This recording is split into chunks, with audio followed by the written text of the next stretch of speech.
Welcome to the Nitpicking Nerds. Are you sick of Strixhaven content? Too bad! It's the top 15 Strixhaven cards right now.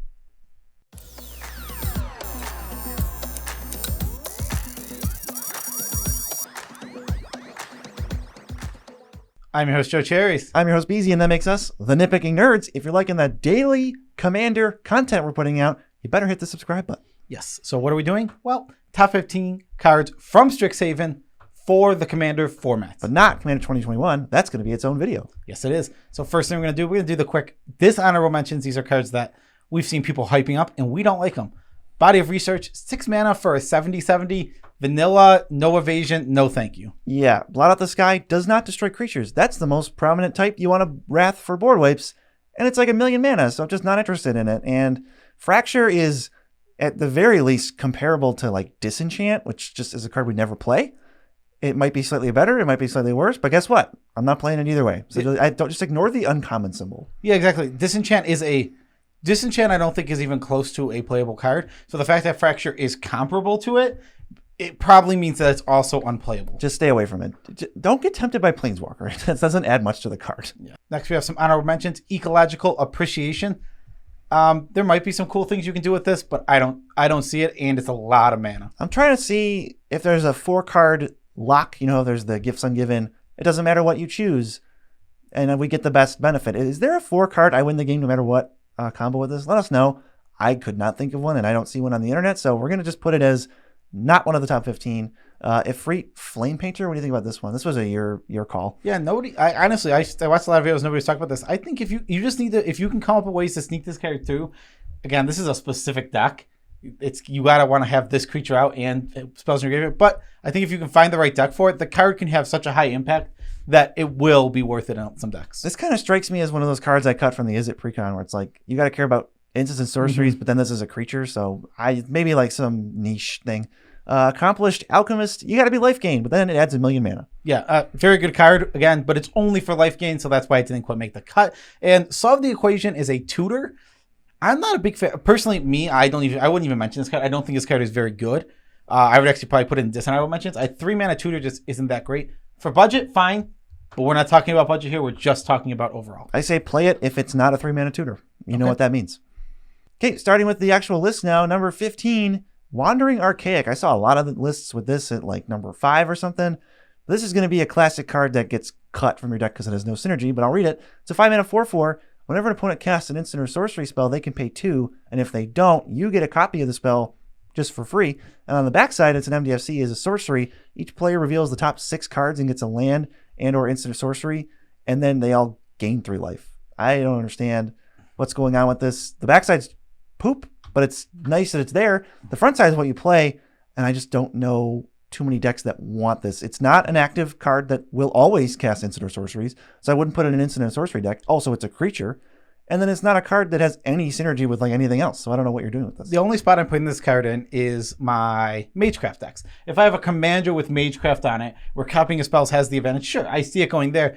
This card is good, it is powerful, and it is ultimately going to be a tax-like effect similar to that of Rhystic Study or Smothering Tithe, but this one's going to get paid when it matters. That's what you have to realize. It feels like a Mind's Eye or a Mirari type card where I just don't think those cards aren't very good to me, and they trigger when your opponents do things. Waiting for that, giving them the choice of A, now playing the spell, they don't have to play it, they can just wait. B, paying the mana for it, and then C, sometimes they'll just go, okay, I'll play a card that doesn't matter if you copy it. Like, all right, Nature's Lore. Well, I can't do anything with that. Yeah, I think this card is good. Like Beezy said, it's not a very synergistic card with a lot of decks. If your commander has Magecraft, I'm in for it. Other than that, I'm probably not in for it. Just weird. What's number 14? Well, it's Vanishing Verse. Black-white for an instant, exile target mono-colored permanent. So this is an interesting one. It could be better than we think it is, but it's a tough one to judge. It is a good card, though. It doesn't ever hit commanders that are 2 colors or more, and that is something that is really interesting about this card, is I missed a lot of commanders, but on the same side, we were going through even our multicolored decks. There's just not that many multicolored cards on the average, even in like your 3 and 4 color decks. We're talking multicolored permanents because spells don't matter for this card. It doesn't hit spells. I think at least for me, this is a card that might be a meta call. Not really a meta call, but you know what your meta is, and you can add it based on that, because I don't end up with many multicolored permanents in 2, 3, 4 color decks. I just don't think they translate as well as some of the really strong like monocolored cards that fit so well. And there's boxes you have to check that multicolored cards can't do because there's just so much fewer multicolored cards. I think Vanishing Verse might have a spot in the format. Yeah, I think it's probably a good card. One of the biggest weaknesses of this card, honestly, is that it doesn't hit artifacts. Yes. You just don't get to do that. And there is a lot of good multicolored things. It's really going to depend on what you see often, and maybe this card is dead more often or doesn't hit the permanents we want enough, but it seems like it's going to be strong because it's only 2 mana. Yeah, it hits a lot of staples. You'll take out like a Rhystic Study, a Necropotence, or a Smothering Tithe. Sometimes black can have trouble with enchantments, so consider it at least. Number 13 is Hopefree Ghost Forge. 3 red, white for a 4/5 Dwarf Cleric. Spirits you control get +1/+1 and have Trample and Haste. Whenever another non-token creature you control dies, exile it. If you do, create a token. If you do, create a token that's a copy of that creature, except it's a spirit in addition to its other types, and it has, when this creature leaves the battlefield, return the exiled card to your graveyard. Gives your creatures a second life as a spirit that gets a bonus because of him. Yeah, I think this card is very minorly comparable to Mikaeus and the second life thing. There's no broken like stuff you can do like what Mikaeus can do, but the fact that it's even comparable to that busted super good Magic card is pretty cool. There's probably infinite loops you can do with like Revelark, because when Revelark leaves, you can get something else, and then Revelark goes back to your graveyard. So I wonder if there's like a Karmic Guide Revelark loop you can do, but those cards loop anyway. This card looks strong to me. I think it's like a Boros Aristocrats type thing you can build. Yeah, no, I think this is a very strong commander. I think the reason it's all the way down to 13 is because it's mostly its own deck. But honestly, if you build a Boros and it's lots of creatures, lots of attack things, this card, again, just board wipe protection, insurance, and they have haste. So there's tons of cool things you can do where you can sack to get advantages and still have the creatures to attack with trample and haste now. That's pretty strong. Or play other random spirits in your deck, and then they get a bonus. Yeah, exactly. You could play red, white spirits, the classic spirit colors. It's tried and true. It's been done a million times. How about number 12? It is Storm Kiln Artist. 3 in a red for a 2/2. It gets +1/+0 for each artifact you control. Magecraft, create a treasure. Okay, so this card reminds me a lot of Burgi. It's very Burgi-esque, and this just says the mana never empties unless you want it to. Yeah, exactly. It goes. Yeah, exactly. You get to put these treasures aside. I think that's what gives this card like a nice little boost. Is that you don't have to spend that mana right away. You don't have to storm off. You can just, maybe you're gonna cast 2 or 3 instants in a turn because you're probably playing this in a deck that has lots of instant sorcery. So you put those treasures aside, save them for next turn. Maybe go off. Yeah, I mean, there's Goblin Electromancer that helps you. They help you storm off, but they don't do anything when it's not your turn. You can get the reduction, but that's not going to help you storm off. I can now counter your spell, block your thing, bounce your guy, and I actually still, this stuff that I'm doing on defense still helps me storm off next turn. Yeah, something I like about this card over like a Goblin Matcher necessarily is that if you want to be casting big spells more often, this card has an is better for that because you can, again, build up treasures over time, save it for later. Yeah, 2 cantrips. All right, then I'll cast my 10-drop, 3 turns ahead of schedule. You throw it in your Magecraft deck. That's its only home, but it's very good in those decks. Number 11 is Baleful Mastery. 3 in a black for an instant. You may pay 1 in a black rather than pay this spell's mana cost. If the 1 in a black cost was paid, an opponent draws a card. Exile target creature or planeswalker. This is a Joe Cherry's inclusion, so I'm just going to let Joe Cherry's talk about it. Yes, I'm a big fan of this card, and I think you can compare it straight to Terminate, which is a card that we've talked about not liking. It's 1 in a black. It's exiles, so it's got the upside. It gets planeswalkers, which isn't a lot of text, which we mentioned earlier, but it is text. And on top of that, I love there's a political aspect to this card. You need to explain, I think, we'll do it right now, is probably the best spot, why or how this is better than Terminate. Because people are going to look at the card draw, and they're just going to freak out, and they're going to shy away from it and go, I don't want to give my opponents cards. The reason it's better than Terminate, the exile is one of the biggest things about it. Over creatures can't regenerate, exile is huge. There are 1,000,001 dice triggers. There are 1,000,001 things that care about creatures being in the graveyard. So many. And then on top of that, I think there's a ton of political value to be had with how it is worded. You exile a creature, it's not its owner that draws a card, it's an opponent. You can just make a deal. You can be like, I'll exile this creature, I'll give you a card, you don't attack me. It's like all of a sudden, now you've given away a card, but you've gained some other tangible advantage, and that's something you could never get out of a Terminate. It feels a little Arcane Denial-esque, where you give them resources back, so how bad did this really feel for them? Not too bad. And it's cheap enough for you. I like that it's modal, so if it doesn't matter and you're just holding up mana anyway, you can just pay 4 and exile a creature, and it just serves the exact same purpose, but better as something like Terminate would. When you go pass with 5 mana up, nothing really happens. Okay, end step, get your guy out of here. Yeah, exactly. There's that great upside of sometimes it gets to be it's later in the game. I have extra mana. It just gets to be this quote unquote bad spell. Deadly Relic. It's just Deadly Relic. It gets to be Deadly Relic, but you don't have your commander. Exactly. You get to get that sometimes, but I really like it for the one in the black early in the game. Often, I think the card is very good. Might be a good budget pickup. I don't see this going up too many dollars. Okay, yeah. Number 10 is Auric Lore Mage. 2 and a black for a 3/3. Tap, search your library for a card, put it into your graveyard, then shuffle.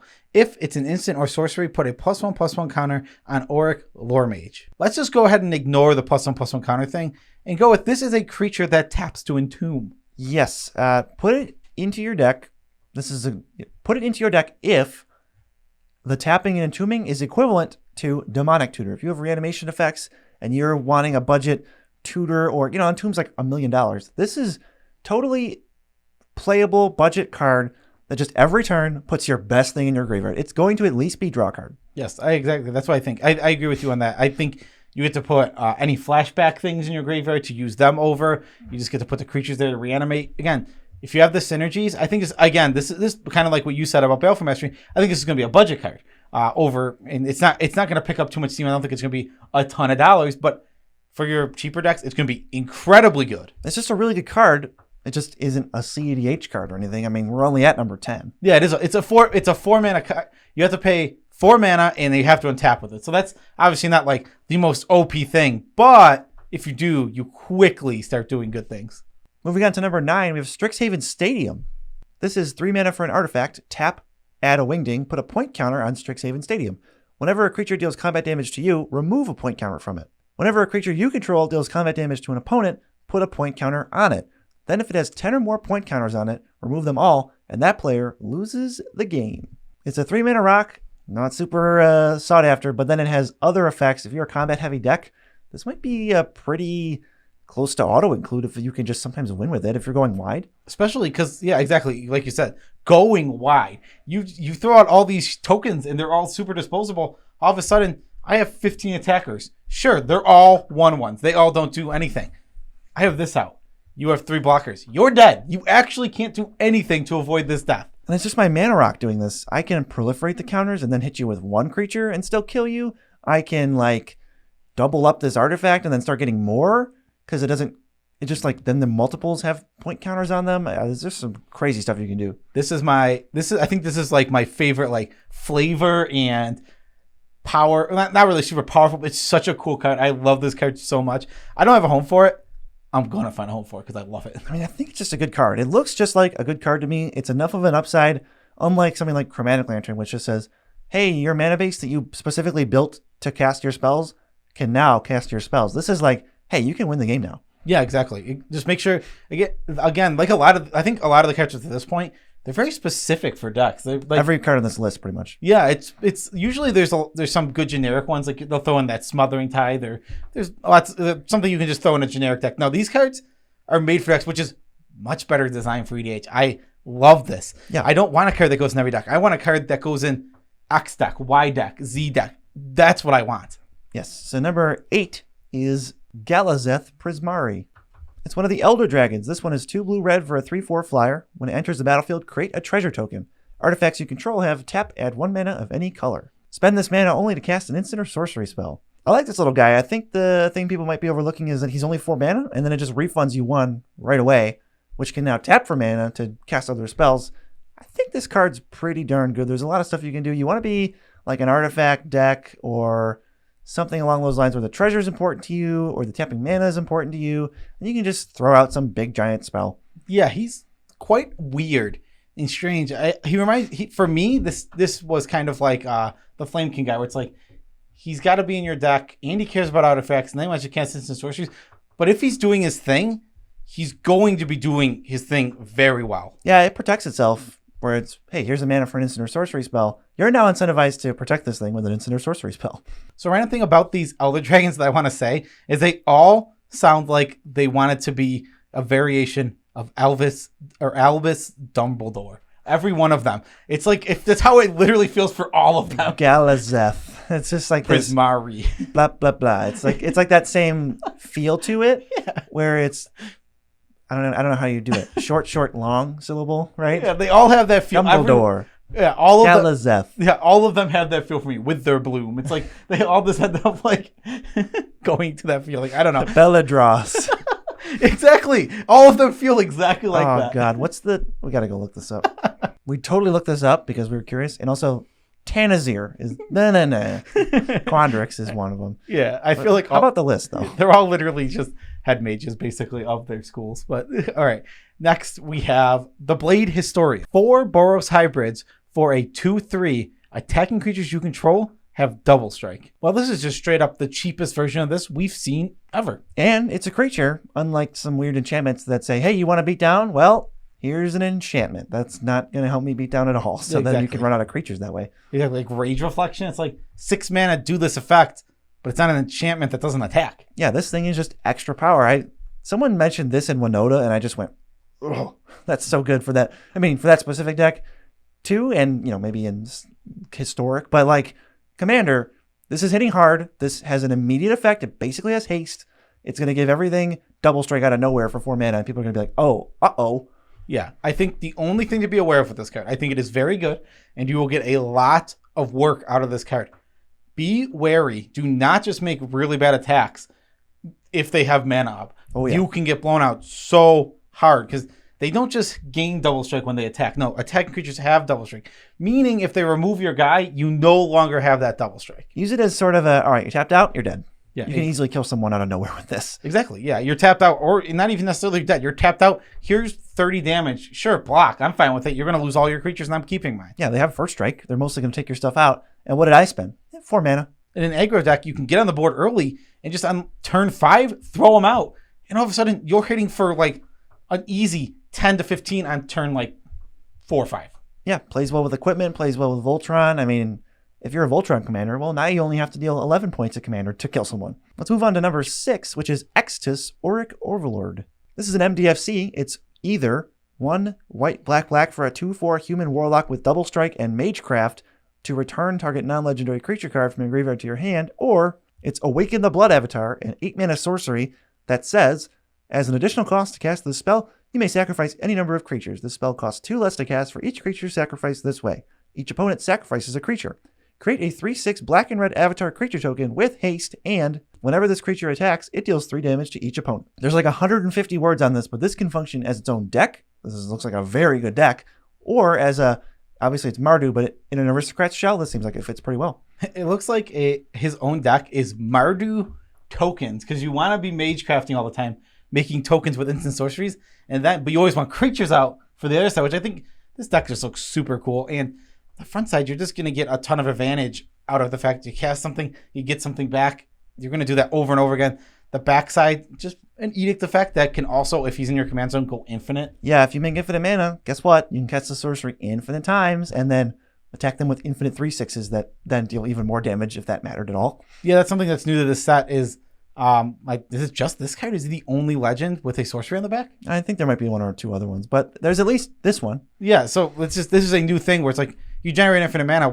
If the instant has a way of winning you the game, you could just keep casting it. Yeah, if it was a 25 mana sorcery that said deal 1 damage to any target, that still wins the game with infinite mana. Yeah, it's just kind of silly. It's like you still get your normal commander, and then infinite mana payoff on the back for free. Yes. So this keep an eye out for this one. I think it's going to be very good. I like his Magecraft. It's just there's a lot of casting a thing will get you a creature card back. Maybe this is where you flood your deck with instant sorceries and you have 10 or 15 creatures and you just get back the same one every time. Yeah, it's interesting. I think this is a tough deck to build, but if you can make it work, there's no doubt about it that what he's able to do and his abilities are powerful. It's just going to be making them work for you properly. Heading into the top 5, number 5 is Devastating Mastery. Ooh. 2 white.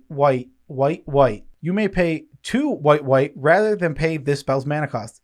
If the 2 white cost was paid, an opponent chooses up to 2 non-land permanents they control and returns them to their owner's hand. destroy all non-land permanents. I really like this card. So the worst side of it is it's planar cleansing, which we don't play often. We don't think it's a very good card. But most of the time what you're casting this for is 2 white, which is Wrath of God mana to planar cleanse. Yes, you obviously don't want to flood the board with non-land permanents, so maybe keep that in mind when you want to do this, but every deck needs board wipes. And I was just noticing 2 and 4 whites, not too much different from 3 and 3 whites. So it's kind of like if you would ever play planar cleansing, you can just play this instead. You're hardly ever going to notice. And then sometimes when you have to double spell or triple spell, or hey, somebody doesn't control any non-land permanents, but I need to wipe the board. Well, target that player to bounce nothing, and then you feel like you're cheating. And just like Baleful Mastery, there is the political element that I absolutely love that these cards add, where you can say, I'm going to cast a board wipe. I have to give somebody this. I'll give it to you for anything in return. As soon as you get something in return, this card has done something that most cards are not going to be able to do for you. I feel like a common thing you could do, this is off the top of my head, is just say, hey, I'm going to cast this spell. And you could even say, I'm going to either cast it for 6 or 4. But if I cast it for 4 and you get to bounce those 2 things, I don't want them to attack me. I don't want them to attack me. There's so many things. There's so many political deals that I can think of. You can also say, I'm going to cast this for 4. I'm going to give it to him unless you want to bounce 2 bad permanents. Then I'll give it to you. So it's like, okay, sure, I'm getting something for free here. It's like, you're offering me to bounce my things. Otherwise, you're going to do it to him. Okay, fine. I'll take my worst 2 permanents back to my hand because it's upside. And you just cast 4 mana planar cleansing. Yeah, also, this isn't, bouncing the 2 cards looks like oof, that's rough. You don't want to give it back to him. I mean, it's still mana advantage. If this said bounce all non-land permanents, you'd still play that card. So it's just a weird mixture of, all right, put them behind a bunch of mana because they have to cast those spells again, and then blow everything else up. So the quick notes to this card before we move on. Planar cleansing has upside and actually just can give you an effect that you're not going to be able to get anywhere else. That political value, there's just not enough cards like that. I love it. Yeah, finally more cards we get to put into a deck where you go, this is my, Mardu kind of falls in the politics colors. Finally, cards that fill in like the ramp card draw removal that are also politics instead of just, this is politics and it does nothing. This is politics. Terminate your guy. Well, it's like each player chooses a number and then like that's the spell. It's like, Commander 2022, like this is our politics deck. Can I have cards that do something? Oh, here they are. Coming in at number 4, it's my boy, Belladrass Dumbledore. 5 black-green for a 4/4 flying Elder Dragon. At the beginning of each upkeep, create a 1/1 black and green pest with the usual text and pay 10 life. Untap all lands you control. Activate only once each turn. Well, boy howdy. Pay 10 life for this spell costs 0 mana. Yes, exactly. You're playing green, so you're not going to be playing Artifact Ramp. That means it's all going to be in your lands. That means he's essentially going to be free. Or negative mana. You do want to make sure in the decks where you play this that you do have ways to gain life, as it is a large cost. 10 is 1/4 of your whole life total. Yeah, you can't pay that more than twice, especially when people are going to be like, okay, let's get him. He has Belladrass Dumbledore in play, and he's making a pest every turn. I mean, the pests are good at offsetting the fact that you're going to be attacked after this thing's out. Yeah, they block really well, and you get one each upkeep. We've just learned that this text in Commander, the each upkeep text, is just good. Almost every card that has it is a playable card. Yeah, every single one. I mean, at least we can point to Tendershoot Dryad as being amazing. I think there's that new 4/4 elf that makes an elf every upkeep, and then you gain a life equal to when elves enter. That card's really good too. Yeah, we'll talk about it later. I mean, it's not in this set. Yeah, exactly. There's a ton. Exactly. Anyone with that text, other than Verdant Force, because that's 8 mana. Yeah, there's a stupid aura that has no synergy with anything. But this effect is strong. Just put some life gain in your deck, and you have a Zakama-esque card. Yeah, and you can think of it this way. It also will only cost you 6 life ultimately, especially if you have sack outlets, because the pest each go around can gain you 4 life. Yeah, also, if you untap with this, you're just going to win. That's a joke. We weren't even talking about if you untap with it. You're going to put yourself into, maybe not win, but you're going to take yourself from a position of doing well to probably being the archenemy in the game. I mean, maybe this works well with those X spells. They gain you life early, but if you want to just go, okay, tap 10 mana, pay 10 life, tap 10 mana, torment, Failfire for 18. Yeah, I think if he's your commander, I do actually think that Exsanguinate has a home here. It's I hate that card, but it seems okay in this deck. It just seems like it makes sense. You dump all your mana, you untap all your lands, then you dump all your mana, and again, cast Exsanguinate for X equals whatever. You're getting more than 10 life back for sure. That's true. Play this pay 10, untap, cast Exsanguinate, and now this is free, and you have more life to do it next turn. Yep, exactly. I don't know. That's a ton of theory crafting for Belladrass, but look into this card. It's super strong. This is going to be like one of the chase cards from the set. Absolutely, for Commander. I mean, its biggest weakness is it is 7 mana. You do have to cast it. After that, the thing hits the battlefield. It's great. Number 3 is Rushed Rebirth. Black-green for an instant. Choose target creature. When that creature dies this turn, search your library for a creature with lesser mana value. Put it onto the battlefield, tapped, then shuffle. You don't even have to target your creature with this card, which is what I think makes it really good. If someone plays a 7-drop, you can target it with this and then remove it. Okay, that sounds good to me. Yeah, a couple of these decks, they're just going to have cards in them, such, like Protean Hulk or whatever else, where like if the creature goes in play, it's lights out. We can go get things like Machias. There's like Gray Merchant if you want to be fair. Stuff like, what's it called? Protean Hulk, like I mentioned. Just this card has so much utility because you can use it on offense when you're trying to combo off on your own stuff, and defense on their things when you want to kill them anyway, or when somebody wipes the board and you just go, what's the biggest thing? Okay, that. I'll get the best creature in my deck and then untap with it. I just like that this is like some great insurance against board wipes. Doesn't that you just choose the biggest creature on the field, converted mana cost wise, then the board wipe resolves, your card now triggers, and you go get whatever is great. And it's a tutor. It's just a tutor. If you target a 6-drop, you get to get most things in your deck. 5 and lower is most of your deck. Yeah, I think we actually just missed. We haven't talked about the best part of this is that you are cheating so much mana when you do this. It's 2 mana for this. Killing a creature usually costs 1, 2, or 0 mana. So you're going to pay 2 to 4 mana for your best creature. This is like Pattern of Rebirth effect, Pattern of Rebirth type effect, where it's just, what am I? Natural order. This is like so cheap. This feels like I'm getting away with something because you are. I think this is a really, really, really good card. But obviously, you have to care about creatures dying and have creatures in your deck. Yes, you have to have lots of creatures in your deck. You have to care about creatures dying. Toolbox. This is a toolbox card. When you have the things that can get you out of all the situations, that's when you want to be searching your deck for creatures. Even just like stacks or static effects too. If you have a Solemn Simulacrum in play and you have this in your hand, well, now you have Opposition Agent waiting on deck. You have even Mind Sensor waiting on deck. You have something that stops ETBs waiting on deck. You're just like, all right, I'm ready for whatever you got. Exactly. Yeah. You can just, as long as you have a sack on the field, you can basically cast this as a weird instant that sacks a creature to get something less. It can do, it'll do like a counterspell impression. Yeah, which is great. This is a really strong card. There's a reason it's number 3. Again, this is a card that I haven't seen too many people talked about. I've seen a couple of channels, but like this card's great. No sleeping on this card. Don't sleep on this. Pick them up. Yeah, this card's great. Now we get to move on to number 2. We're almost done. This is the second best card from Strixhaven. It's Archmage Emeritus. Very simple design. 2 blue for a 2/2. Magecraft. Draw a card. This card's great. It's so good. I feel like this text has been avoided forever. They've actively avoided it, and I think, here it is. Let's go crazy. Yeah, I want this card in any deck with a high concentration of instants and sorceries. This is your classic, you got 10 creatures in your deck. This is one of them.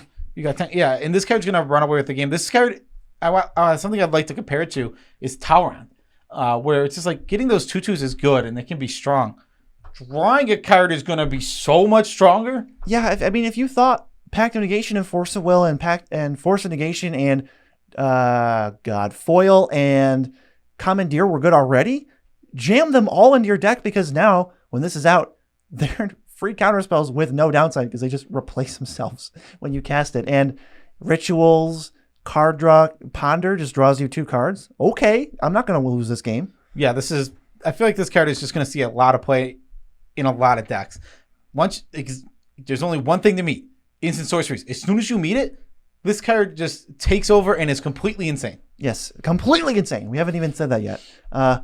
Untap with this in a Storm deck, and the game is yours. Congratulations. Yes, this and imagine they're in a red-blue Storm deck, and you tap with this in Burgie. And you have the Storm-Killed Artist, too. Yeah, why not? Toss him in there. How could you ever lose that game? You just don't. Let's get on to number 1, which I promise no one has predicted as of the beginning of this video. Maybe now. Maybe now they have, but not before. It is Selfless Glyph Weaver. 2 and a white for a 2/3. Creature Human Cleric. Exile Selfless Glyph Weaver. Creatures you control gain indestructible until end of turn. Or it's an MDFC. On the backside, we have Deadly Vanity. 5 black, black, black. Choose a creature or planeswalker, then destroy all the other creatures and planeswalkers. So the front guy you might recognize as a selfless spirit impersonator. He literally is selfless glyph weaver, but it exiles itself, so you can't really abuse it as much. But you take selfless spirit, which is already a good card. You add 1 mana. It's worse, obviously. Then you just get this bad spell in the back. It's bad. But the front side's a very good playable Magic card. So I'll take this backside. 1 out of 20 games, I'm going to cast this backside, and it was just free because maybe I only have 1 slot for a Selfless Spirit or this, and I put this in, and then 1 random game, I just get to cast this Deadly Vanity that I would never get from a Selfless Spirit. I think above 3 mana, it's a little iffy on the indestructible. 3 and below, you just feel great. Selfless Spirit is like they pushed it an extra notch. You can tell. You're like 2 mana, 2/1 flyer with just this tacked on. It's like too good, for what they're trying to do. This feels like the average of that, which is like totally playable. And I think the choice of protection from board wipes or the board wipe is a really interesting one. And I like Doomblast can win games too. Oh, I got a giant creature. Well, there's no other creatures. I'll just attack somebody. Yeah, like I said, most of the time you just play the slightly overcosted Selfless Spirit. Yeah, it's like 80-20. Which is a strong card. It is. I mean, protecting your team, and even when people can see it, they still have to kill it before they can do anything to the rest of your team. Then, like you said, 80-20. Oh, I just have this board wipe that if I had, again, Selfless Spirit in my deck, I wouldn't be able to do this. Yeah, I'm really behind on board. Well, the 2/3 is not going to do anything. So let's just start over. There's turns where it doesn't matter how much the board wipe is. You just need one. Yes. I'm not saying this card is better than Selfless Spirit. They're comparable cards. Yeah. I'm just saying that this provides something that Selfless Spirit could never provide. And I understand the 1 mana difference is a big thing. And the graveyard is big too. Yeah, I understand all that's big. And that is understandable. There are lots of synergies with Selfless Spirit that this doesn't have. Notably, Selfless Spirit actually not in this set. So number 1 is Selfless Glyph Weaver. Oh, and they added Selfless. I didn't even notice that. Yeah, it is Selfless. Yeah, I just wanted to say that because I was saying that this gives you something that Selfless Spirit doesn't. I don't want people to think that I thought this was better than Selfless Spirit. Still think Selfless Spirit is the better card. But it's not in the set. That means Selfless Spirit would be the best card in this set. I mean, I guess. What a random thought. It's the best card in a lot of sets. It's just a really good card. It is. I know, but it's just a funny random thought. But Selfless Glyph Weaver is number 1 card, and don't even dispute it. Don't even dispute it. This is just the correct list. I want to know what you guys think. Did we miss something? I just have this aching feeling that I missed something, but I think it's just because there's no like slam dunk, this card's busted inclusion in the set, and I'm so glad for that. How many more, like every time they do that for Commander, I think it just ends up being net negative, and how many more hits does Commander need to take? Obviously, it's like the healthiest format by a lot, but I'd rather just have 1 less blow, 1 less necropotence in the format. Yes, like we were saying, what is different about this set and what feels so awesome about this set is none of these cards go in every deck. Yeah. They are all deck specific. There's not one of these I'm just like, playing blue, play this card. The perfect example is it's exactly analogous to what they started doing with Planeswalkers. Planeswalkers were just like this dumb, good stuff card draw, you can't lose the game engine. And then they slowly tweaked them a little bit because nobody likes that. And it just kind of ruined for standard like deck construction. So this is like, now Planeswalkers are specific. And if your deck's in this thing, this card's awesome. And it's like going to promote different deck building and stuff. And it's the same thing here. Yes. The video's over though. The video is over. Special shout outs to all of our patrons. We love you all as much as we can. Without making you uncomfortable, you guys are known as the Poopy Babies because in a good way, obviously. And if you would like to become a Poopy Baby, when you do, you will get some perks in the Discord where you will be able to go into general but better. Yeah, people in the Discord that join for free don't even know what that is. There's just an extra little general chat plus other things. You get a cool color on your name, and I'm not even going to tell you all the secrets that you get. But additionally, there's a link in the description for people who just want to buy Magic cards while simultaneously supporting the Nitpicking nerds. Go to the link, navigate where you want, check out, and then boom. Just like that, we have now gotten a percentage tip from your order. Sounds good to us. I mean, it's free value this way, free support your way. Sounds pretty good to me. Exactly. So use that link in the description below. You buy the Magic cards you're already planning on buying. There's going to be a list of these cards probably down there. I don't know, maybe. Yeah, maybe just the link to TCG Player. You know the list. It's right here. Yeah, we told you all the cards. So have the TCG Player buy all these cards right now using that link. Support the channel, and we would very much appreciate it. Yeah, for the tidbit, I think it can be a really quick one. We forgot to do this in the video, but we were going to. One of the cards said, it was Rush Rebirth. It said, put that card onto the battlefield tapped, then shuffle. And I said, oh, that means you have to do this. Yeah. So they've good tidbit because they've changed the wording, a bunch of wordings in the set. Players attack, creatures don't anymore. Activate as a sorcery. Activate as a sorcery, and instead of saying shuffle your library, it says then shuffle.